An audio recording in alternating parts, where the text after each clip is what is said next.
নমস্কার, আপনি দেখছেন প্রতিদিন বুলেটিন।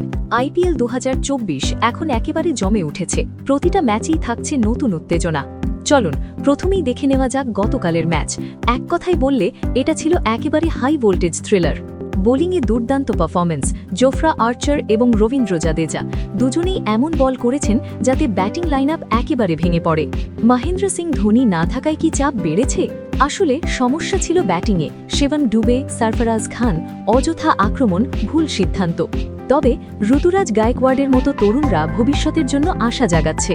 অন্যদিকে রাজস্থান রয়্যালস একেবারে আগুন ফর্মে। বৈভব সূর্যবংশী তার ব্যাটিং দর্শকদের মুগ্ধ করেছে।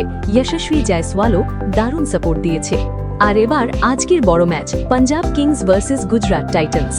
দুই দলই প্রায় ফুল স্ট্রেংথ। পাঞ্জাবের হয়ে শ্রেয়স আইয়ার, প্রভসিমরন সিং, গুজরাটের হয়ে শুভমন গিল, জস বাটলার। ম্যাচটি হচ্ছে চণ্ডীগড়ে। Pitch batting friendly. Average score 170 থেকে 180। শুরুতে পেসাররা সুবিধা পাবে, কিন্তু পরে ব্যাটিং সহজ হবে। টস খুব গুরুত্বপূর্ণ।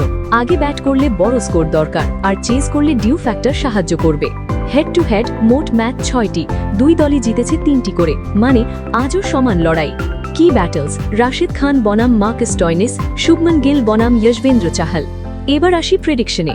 গুজরাট টাইটান্স কিছুটা এগিয়ে তাদের ব্যালেন্স টিমের জন্য, কিন্তু যদি পাঞ্জাব ভালো শুরু করে ম্যাচ একেবারে বদলে যেতে পারে। এবার আপনারা বলুন, কে করবে সবচেয়ে বেশি রান, কে নেবে সবচেয়ে বেশি wicket, man of the match কে হবে? কমেন্টে জানাতে ভুলবেন না। আর এমনই আপডেট পেতে চোখ রাখুন প্রতিদিন বুলেটিনে। ধন্যবাদ।